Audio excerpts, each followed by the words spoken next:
Whatever are these people doing on such a beautiful sunny day? They're officially opening their new sundial in the grounds of the Australian National Botantic Gardens in Canberra. This is the story of how we made their sundial. But first, what is a sundial and how does it work? A sundial is an instrument which uses the shadows cast by the sun to tell the time and the date.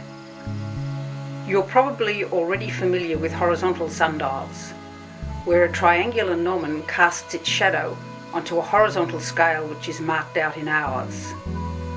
To operate correctly, the triangular gnomon must point towards the south celestial pole. This means that it must be inclined to the horizontal plate at an angle which is the same as your latitude angle. The outside edge of the shadow cast by the gnomon tells us that solar time is 4 p.m. However, if you check your watch, you'll find that it will not be reading 4 p.m. There is a difference between solar time and clock time. This difference is caused by three main factors. 1. The Earth travels around the Sun in an elliptical rather than a circular orbit, and also travels at varying speeds throughout the year. 2. The Earth's axis is tilted with respect to the plane of rotation. This is the reason why the days are longer and it is hotter in summer than in winter. When the effects of tilt and elliptical orbit are added together, they produce a date-varying correction, which is the same everywhere on Earth. This is rather confusingly known as the equation of time correction. However, a third factor still needs to be considered. The Earth rotates on its axis one full revolution every 24 hours. So the Sun is at its highest position at different times at different locations around the world.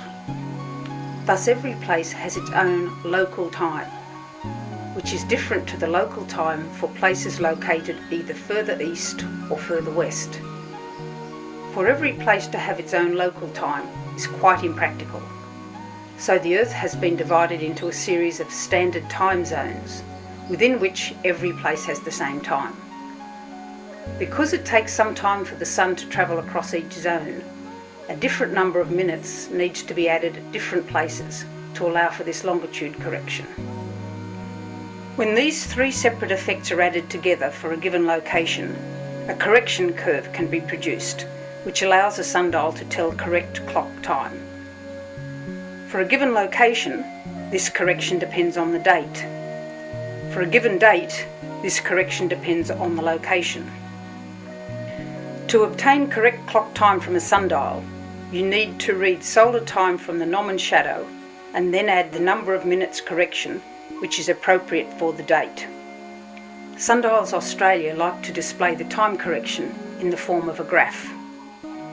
For this example, using an Adelaide sundial on the 18th of April, solar time is 4 p.m. and the time correction is 15 minutes. Correct clock time is therefore 4:15 p.m. In Canberra on the 18th of April, the corresponding correction is 2 minutes, so clock time would be 4:02 p.m. Around 200 BC, an instrument called an Armillary was used to represent the ancient Greek concept where the Earth was at the centre of the universe and everything, including the Sun, rotated around the Earth. This instrument consisted of a series of metal rings, similar to the hoops of a barrel, joined together in the form of a hollow sphere with a small globe representing the Earth at the centre of the sphere. This assembly of rings was called an armillary, after the Latin word armilla, meaning bracelet or ring.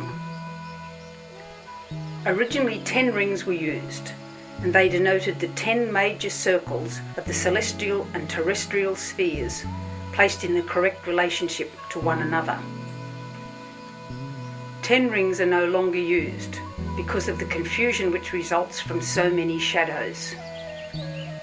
Nowadays only 3 or 4 rings are used, joined together to form a hollow sphere with a thin metal rod passing through the centre and pointing to the south celestial pole. The hour scale is circular and fits inside one of the rings, which is known as the equatorial ring. In principle, the hour scale inside this equatorial ring is the only ring which matters, and the other rings are purely for ornamentation and structural strength. The rod acts as the gnomon and casts its time-telling shadow onto the circular scale, which is marked out in hours. Solar time is determined by the position of the middle of the shadow cast by the rod. To convert our design from a drawing on paper into a real object, we need to produce as individual items the 3 rings, the base, the gnomon and the hour scale, and join them all together. We want to convert this drawing of the hour scale into a 3D pattern which we can use for casting. For a large hour scale, we'd make a conventional pattern out of lots of little bits of wood. For a smaller hour scale, we'd use photographic and photopolymer techniques. This hour scale is in between, so we decided to try a new technique. We cut the pattern out of a sheet of plastic using a computer-controlled milling machine.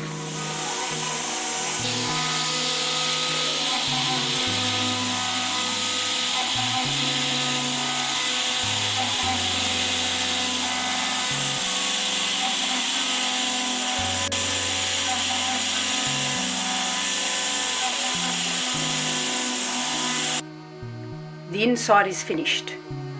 Now we need to create an outside border.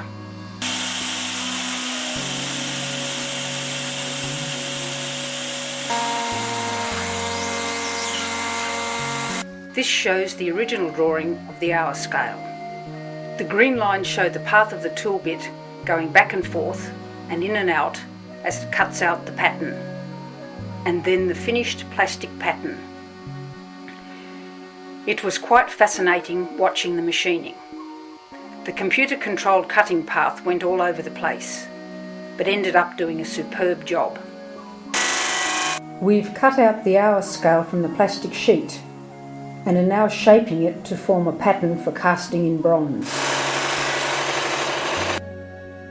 To make the patterns from which the rings will be cast, we start by drawing an outline of each ring onto a wooden sheet. We make the wood several millimetres thicker than we want the bronze rings to end up, and cut a tapered edge around the outline, leaving extra wood on both inside and outside edges. Each ring pattern is attached to a strong backing board. Here are the 3 patterns for making the 3 separate rings which are later welded together. The boards on the patterns have to be so large because they need to cover the casting boxes with lots of space to spare. This is the meridian ring, which lies in the north-south direction. This ring is eccentrically shaped and lies in the polar plane. The 3rd ring, on which the hour scale will sit, is concentric. It lies in the equatorial plane. The hour scale is also mounted on a very large backing board. We're now outside the foundry, where the wooden patterns will be converted into bronze components. Here is a stack of bronze ingots, the same as we'll use in the casting process. Here are the patterns for our hour scale and the 3 rings. And now the casting boxes. Inside these are the hollow moulds formed when our patterns were pressed into the sand and then removed. To remove any particulate rubbish before the molten bronze gets into the mould, a special filter is inserted into the pouring tube. This is a recent technological development and results in greatly improved casting quality. Heavy weights and strong clamps must be placed on top of the steel casting boxes. The pressure of the molten metal can cause the top section of the casting boxes to burst open. Not only does this ruin the castings inside, it is very dangerous for the workers. In fact, foundries are a very dangerous working environment, as well as being very noisy.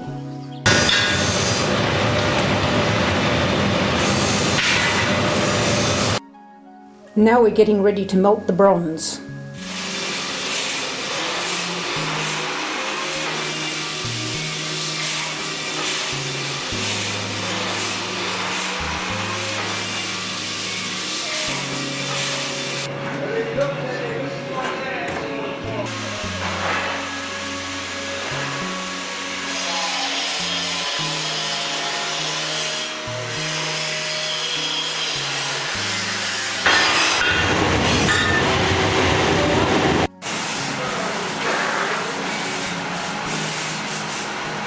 Temperature of the molten bronze is 1160 degrees Celsius. It's almost hot enough to pour now. An element of medieval witchcraft comes into play as the metal is about to be poured.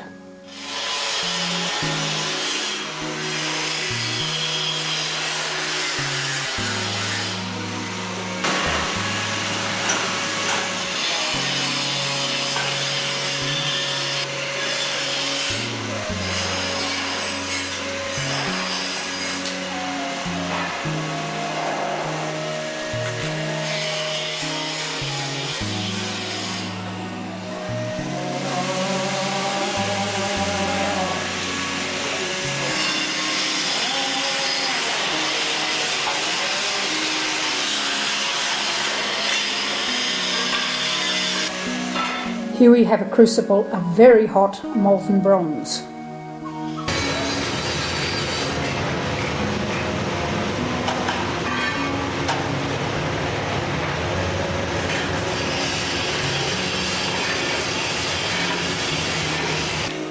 It's important to drag any slag off before the pouring begins. This is the actual pouring time for your 3 rings. After all the long preparation, the pouring itself takes only 35 seconds.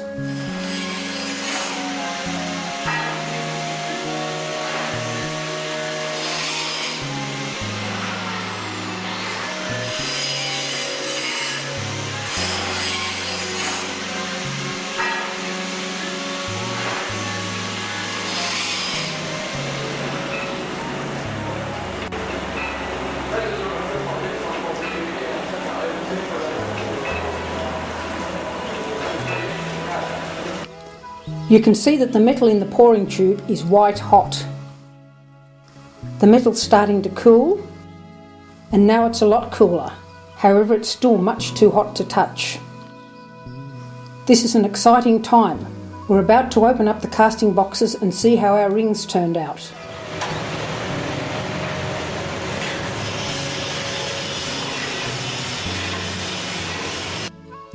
Notice the large sprue where the metal was poured.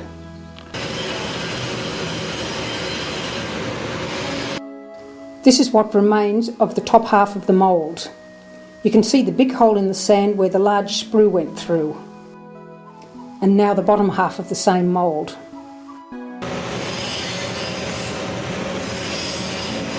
Here's the sprue again.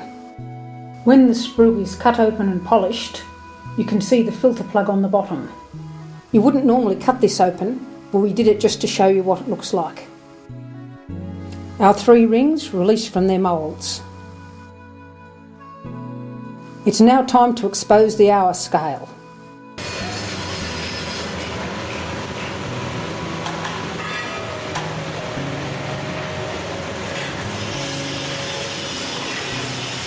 Because this is so long and thin, a whole series of runners are needed to feed the liquid bronze into the mould. This casting was poured at 1180 degrees Celsius into a Phenatech mould. The grey stuff is zircon-based paint, which was alcohol-fired. This paint stops the metal penetrating into the sand and gives the casting a smoother finish.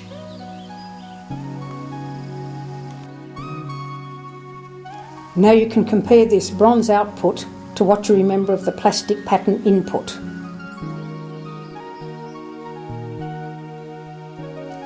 These are our 3 rings, freshly out of the casting boxes.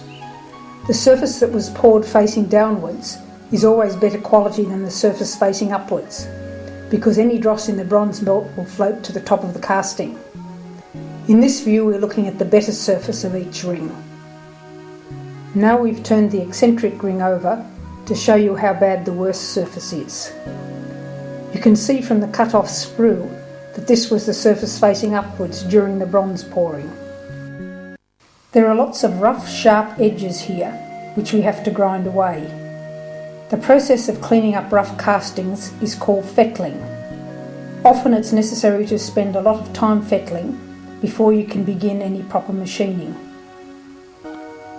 The better surface is now on top in this view of the base of the meridian ring. You can see all the rough bits of metal on the bad surface underneath. These edges are very sharp, and are good for shredding your fingers. We have to start the fettling by breaking off the worst of the sharp edges by hand, otherwise they'd damage our grinding tools. We use our big grinding wheel for the outside edges. Cleaning up the inside is a slower and more difficult process.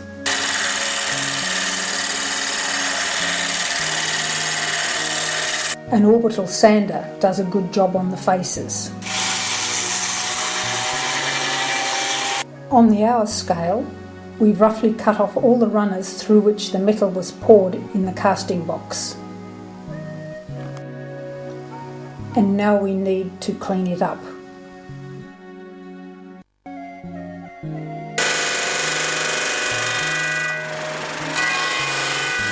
We start by grinding off all the remnants of the runners.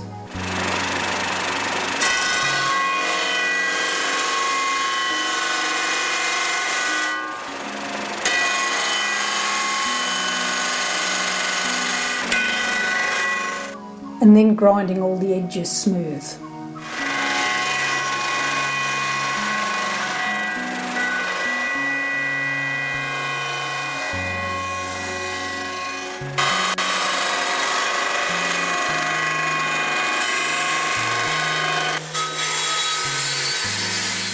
Then we get rid of the sand and clean up the front face.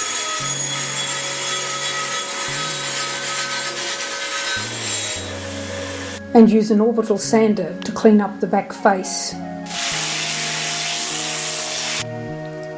We've ground off all the rough bits from the sides and back of the hour scale. Now we're ready for the next stage of the cleanup, which is sandblasting and linishing.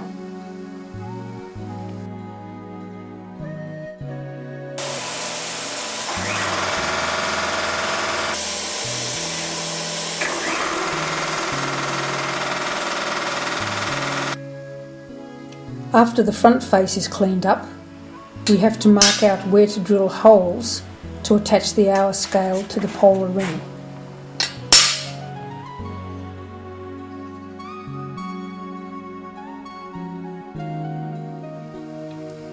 We've built our own rolling machine.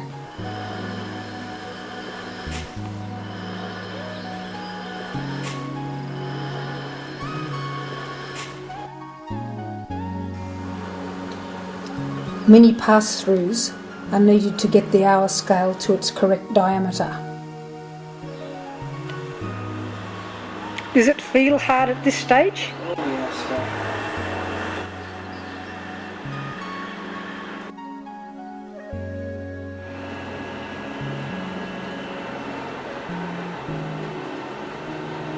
Our lathe isn't large enough to machine these rings, so we had to take the job to a machine shop.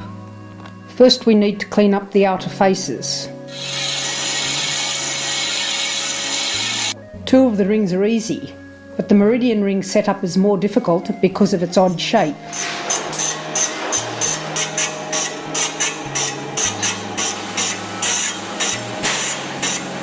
Now we're cleaning up the inside circles and machining them to the correct diameter. The exact diameter is very important so that the three rings will match when we weld them together.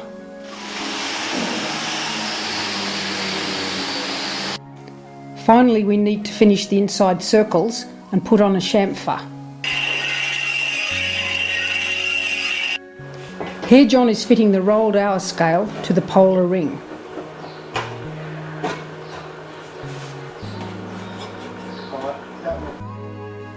Before drilling any holes, the hour scale has to be clamped in exactly the correct position. Then the hole positions are marked on the polar ring.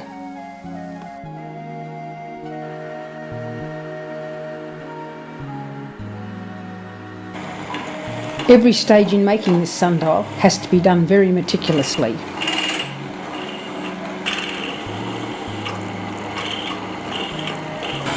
And you'd have trouble drilling these as well any other way. This is the final clean out after the hole's already been tapped. Now we're preparing the meridian ring to sit on its base. Perfect. You can use the auto.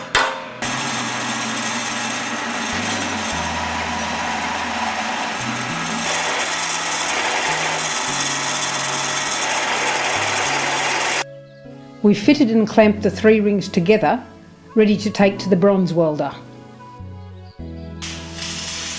First we have to spot weld all the joints together before we can take off the clamps.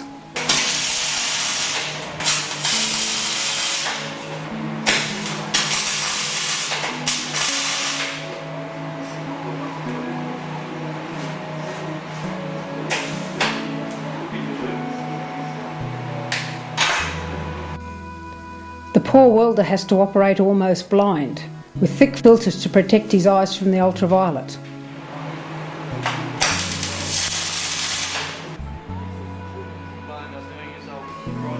After all the joints have been spot welded, a different welding technique is used to put a thick, strong fillet in all the square joints. And a third different type of welding technique is used to fill in the front and back joints.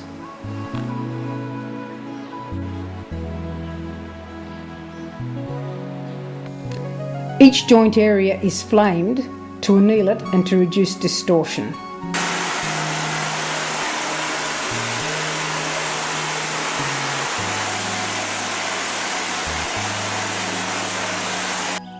Every junction needs to be welded in a precise position and without distortion.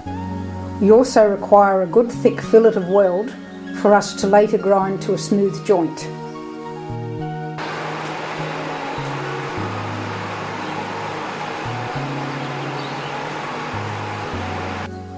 With so many junctions, it's not surprising that it takes several hours for a skilled bronze welder to do the job to our satisfaction.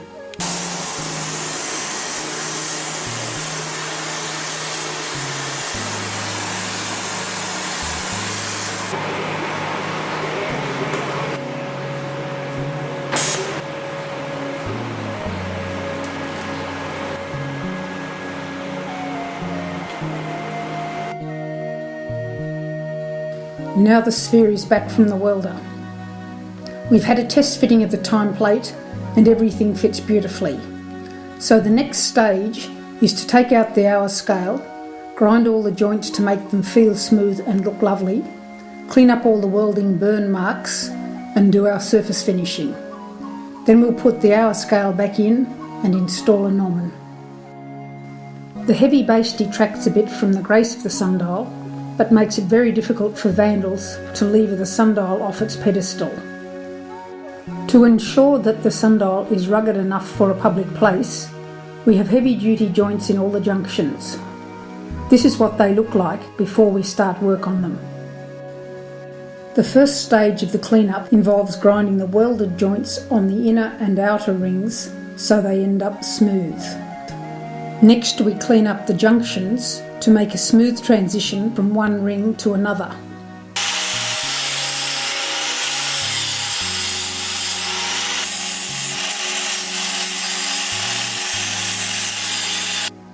The rough fillet has now been ground to form a smooth joint.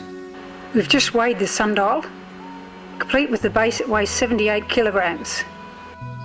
Here are a few different views of the welded rings before we put the hour scale and the gnomon back in for the final assembly. We need to cut down a standard sized bronze rod to the desired gnomon diameter.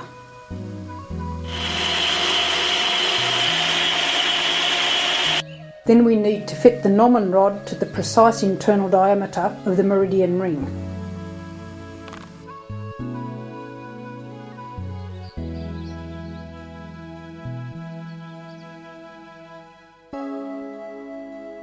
The little garden we put in at the back of our sundial workshop can't compare with the Australian National Botanic Gardens. However, we keep a few pedestals there so we can sit sundials on them to see what they look like. You can see that the gnomon casts a nice distinct shadow. Adelaide's latitude is almost the same as Canberra's, So we'd expect this sundial to tell correct solar time in Adelaide, and it does. Now the sundial has gone to its new home, the Australian National Botanic Gardens in Canberra. It's been installed in an open space near the rock garden. Everyone wants to check a sundial against their watch. It's almost a reflex reaction. This was filmed close to the autumn equinox, when the sun's position causes the hour scale to cast a shadow onto itself. We have tapered the hour scale to ensure that the time-telling gnomon shadow is never obscured by the hour scale. The sundial itself casts a quite attractive shadow onto the ground. This shadow varies enormously throughout the day and throughout the year. Just like the horizontal sundial discussed in the introduction, an Armillary sphere sundial needs a time correction to convert sundial time to clock time. It would be hard to find a more attractive bushland setting than this Armillary sphere has.